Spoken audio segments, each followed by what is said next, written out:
As America heads back to school, well, at least in college and high school and elementary school, let's use this as a teaching moment for all of us to go back to school. Teacher, what's it all about? Alfie, I'm Randall Terry. This is Voice of Resistance.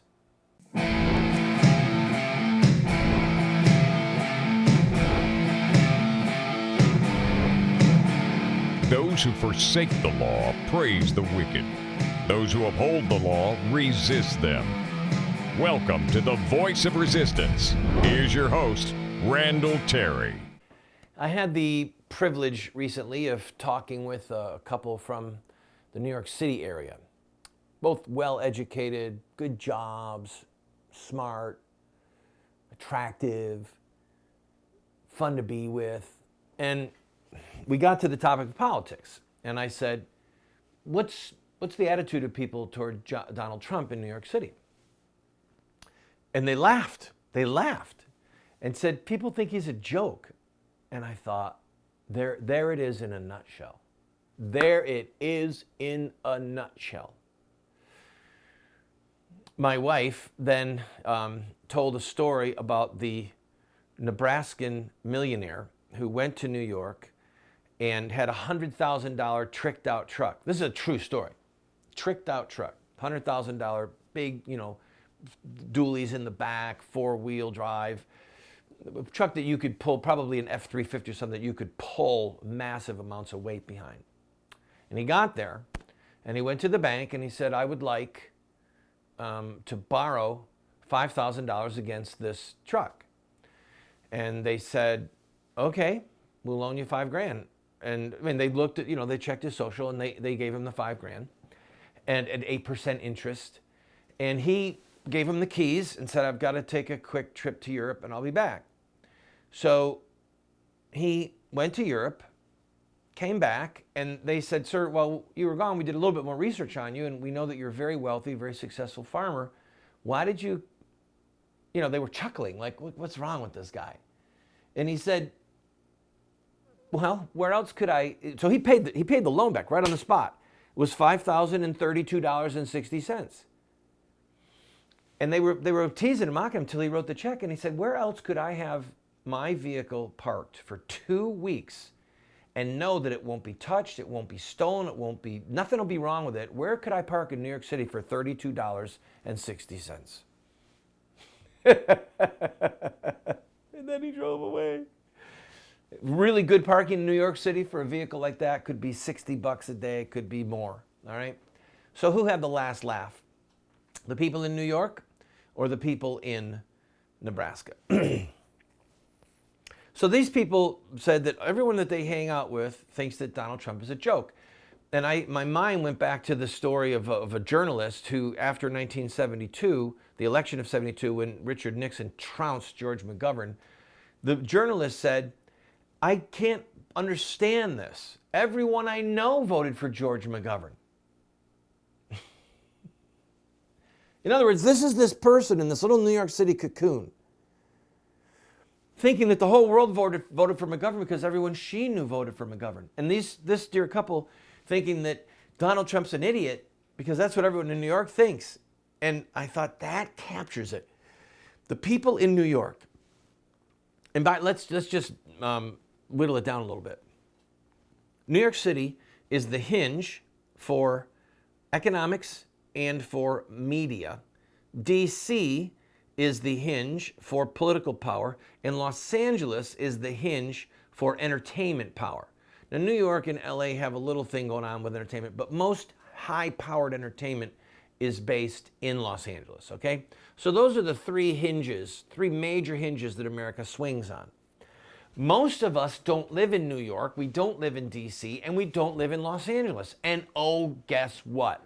We've had it with the nightly news, we've had it with the media people, we've had it with the political people in Washington, DC, and we're disgusted by the Los Angeles entertainment people, okay?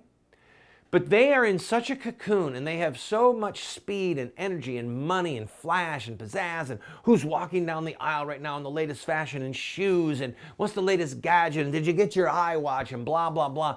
They're in a delusion They're actually in a delusion, and they don't know it. Mark these words. When somebody is in a fortress of ignorance that is defended by a moat and a great wall of arrogance, they're almost unreachable. They're almost unreachable. If somebody is just inside of ignorance, but they're arrogant as well. I'm right, you're wrong, Donald Trump's an idiot. How can you reach a person like that? You can't. So what we have to do on the political level is sweep them aside.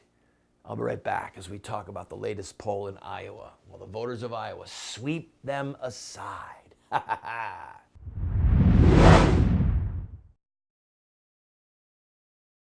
How would you like your name or the name of somebody that you love to be listed as a producer of our upcoming series, What Would Mohammed Do? If you are in a position to give a $1,000 gift, we have to buy some computer gear and some 4K monitors that cost about $12,000.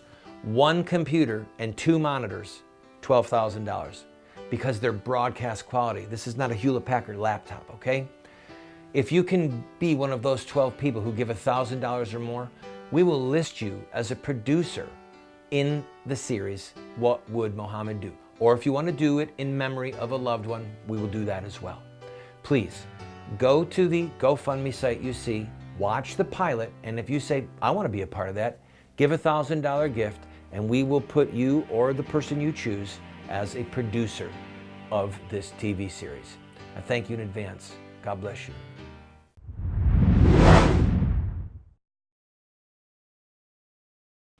Hi, friend. I had to pull this up because it's so awesome. This is from Bloomberg.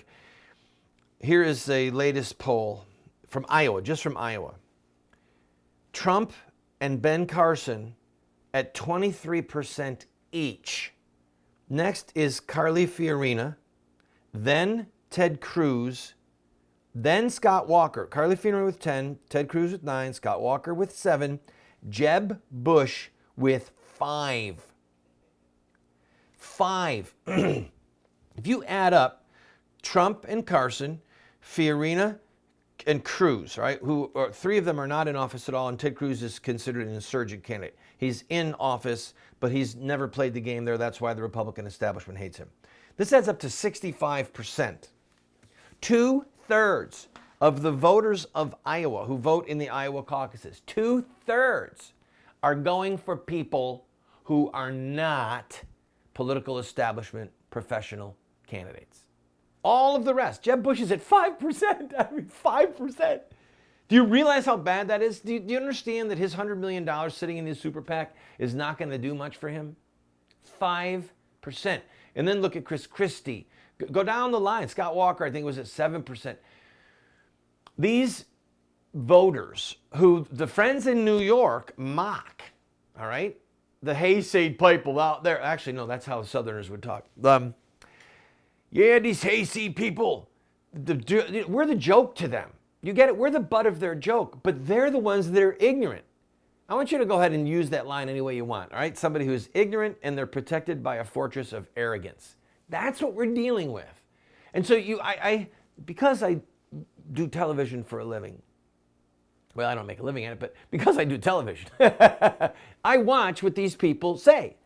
I hate it. I watch CNN, I watch Fox. Why would you watch CNN? So I can figure out what the adversaries are saying. Why would you watch Fox? Because a broken clock is right twice a day, and I'm a big boy, and I can figure out when Kelly Megan is wrong, and she's becoming more and more wrong as the days go by. But anyway, I digress. These people in New York City and in D.C., the professional politicians, they are wringing their hands. They can't figure it out. How could Donald Trump, loudmouth Donald Trump, and understated Ben Carson be tied for first in Iowa? And Trump is ahead in every poll on a state level in the first 4 primary states. He's throttling everyone. So they make up every excuse they can. Well, it's a summer fling. you know, when Labor Day happens and the fall gets here, people will really start to focus, and then they're going to dump Donald Trump off like the bad hairdo that he is. I'm not so sure. I'm not so sure. And then they talk about money, and I want to laugh. You see, here's how this game works. I'm a journalist. I work at the Washington Post. I work at the New York Times. I work for NBC in Washington, D.C. Okay, I'm a political correspondent. I have in my phone a series of phone numbers, of contacts. I've got my contacts for inside of the government. I've got my contacts at Boehner's office. I've got my contacts at Mitch McConnell's office. Then I've got my contacts for the Second Amendment, if I cover that. I've got my contacts for the pro-life movement. I've got my contacts for the pro-choice movement. I've got my political insiders who are on staff for Boehner and McConnell and who run campaigns. I know how to get through to, what's Bush's guy, the one I despise so much? The one who got George Bush II into office, Karl Rove. I despise him. They've got contacts, they've got Karl Rove's number. If not Karl Rove, second tier political analysts, people who run campaigns, people who do media buys. And it's a big deal, a huge deal. Please understand this. I've been in this world for 30 years. It's a huge deal for these analysts and these people to get a phone call from someone at the Washington Post who says, hey, Bob, can you explain to me what's going on here? Hey, Bill, tell me, what's your opinion of what's going on here? They have to have an answer. Well, Trump's just a summer fling. Well, Trump doesn't have the infrastructure. Well, Trump doesn't have seasoned political activists with him. Well, Trump hasn't been raising money. Trump doesn't need to raise money. Do you understand the liquidity of this man economically? But these people in New York and in D.C. are so ignorant and so arrogant that they can't step back and actually read the tea leaves. They can't actually see what's going on. And it's this, that we despise them. We despise what they've done to our country. We despise what they've done to education. We despise what they've done in the entertainment industry and how they're corrupting our children. We despise how they squander our money with their useless and godless government programs. We despise the way they've treated our veterans. We despise their ignorance over ISIS and Islamic terrorism. We despise the fact that they can't even utter the words Islamic terrorism. Okay? We loathe what they stand for. They can't figure it out. And so now what's happening, and oh, by the way, one other thing. You know, I still am not at the place where I trust Donald Trump. I make no bones about it. But I see him as an instrument in the hand of God. And here's how. The Republican machinery. No, you know what? Let me take a break. Can I take a break? I'm going to take a break. And when we come back from this break, I will explain to you through this hand how Donald Trump may be an instrument, a blunt object in the hand of God to bring judgment. Don't go away.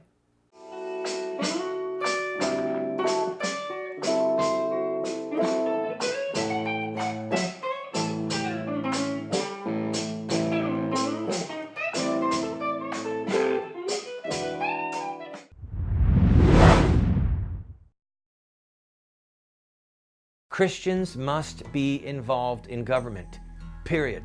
If Christians weren't involved in government, we would not have a United States of America.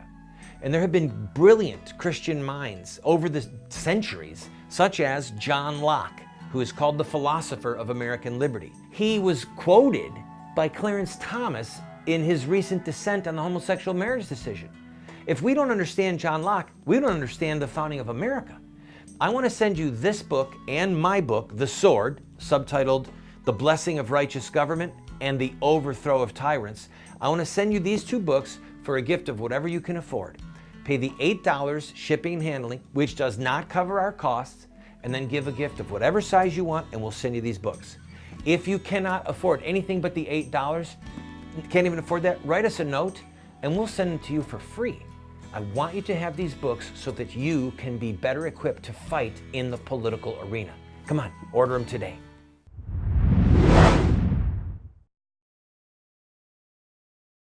I, the Lord, love just weights and just measures. That's in the book of Proverbs, I believe, that the Lord loves just weights and just measures. He hates hands that shed innocent blood. Hates a haughty look. Hates a lying tongue. These are things that God hates. All right, people bearing false witness like Boehner and McConnell.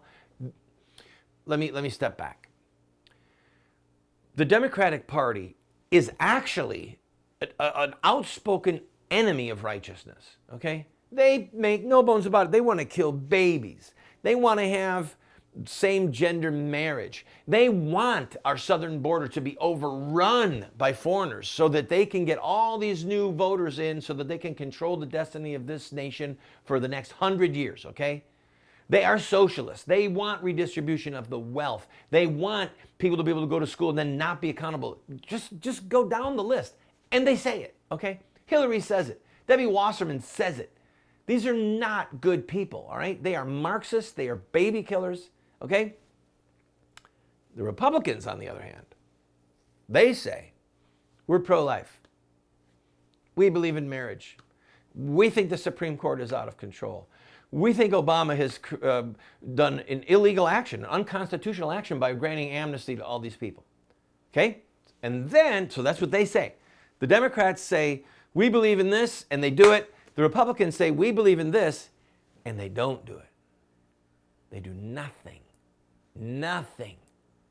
These are called the sins of omission. But beyond that, I suspect that with many of them, like Karl Rove and some of his friends, it's deliberate Machiavellian deceit. Okay? They say words that they used to know were hot button. I believe in marriage. I believe in pro-life. And yay, and then the little voting electorate out there, we the sheep, we the sheeple, yay. And then we started to wake up. Hey, whatever they mean when they say that and what we mean when we say that, we don't mean the same thing. John Boehner and Mitch McConnell, Boehner the Speaker of the House, Mitch McConnell, have betrayed every campaign promise regarding things critical and ethical that they have made. Do you understand? They said they would work against Obamacare. They funded it. They said that they would defund Planned Parenthood. They funded it. They said that they would stop Obama's illegal immigration order. They funded it. These are treacherous men. These are evildoers, okay? And I actually have more, personally, this is just me, I have more contempt for them than I do for the Democrats. The Democrats are worthy adversaries, to use the phrase. The Republicans are unworthy Benedict Arnolds. An enemy outside of the gate makes you vigilant. An enemy inside the gate makes you dead. Because he can cut your throat in the night. He can poison your food in the day. He can secretly open up the gate and let the enemy in. Which is exactly what Karl Rove and John Boehner and Mitch McConnell have done. And now people are starting to wake up. And I could come full circle all the way back to God using Donald Trump as a blunt object. Because if Trump gets the nomination, oh my goodness, forgetting whether I trust him regarding the most critical issues of our day, the killing of babies, marriage, the out-of-control Supreme Court, Islamic terrorism. Setting that aside just for a second, okay? He says he's with us on these things, so do the other guys. I don't know what he's going to do, but here is what he will do. He will break the back of the Karl Roves. He will break the back of John Boehner and Mitch McConnell, politically speaking, okay? And we need these people sidelined. And that's what he'll do. If you notice right now, there's a big fight going on with the Clintons and the Obamas, right? And the issue is Hillary's people really don't like Obama's people because, they've worked against each other in 2008. So the question about Biden coming into the race is whether or not the Clinton machinery will ascend once again to the primacy of control of the Democratic Party, or if it's going to be Obama's people and his Chicago elite that control the Democratic Party. With the Republican battle that's going on right now, this is not over, a little schismatic group, whether it's going to be Karl Rove or it's going to be Sarah Palin. This is whether it's going to be the unwashed Philistines at the gate with the pitchforks, or if it's going to be the well-groomed multimillionaire political elite inside of D.C. And they're scared spitless because if Trump prevails, he's going to break the back of their power and he's going to enable a whole new generation, multiple millions of people who say we have had it with political professionals and we're going to trust a neurosurgeon or a TV host to run certain aspects of this government more than we're going to trust you people because you have betrayed us. You are the Benedict Arnolds and we want you gone.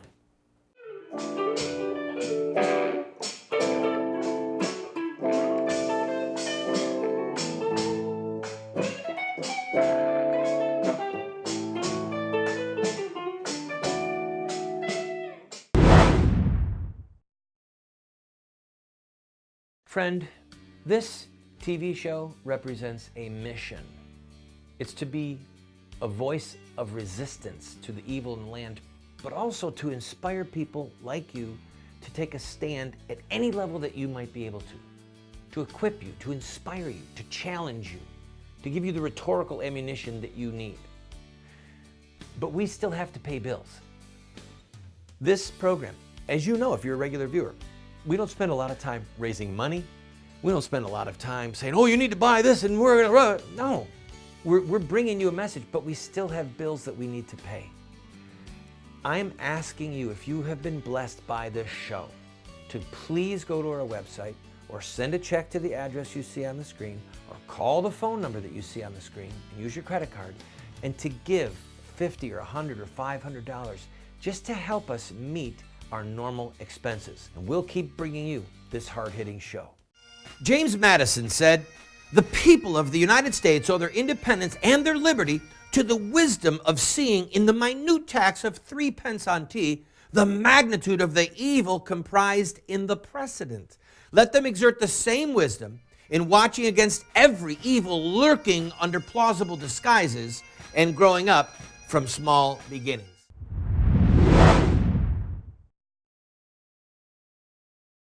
I hope that you are enjoying this program, and I want to again welcome the over 30 new affiliates that we have. It's an honor and a privilege to be with you.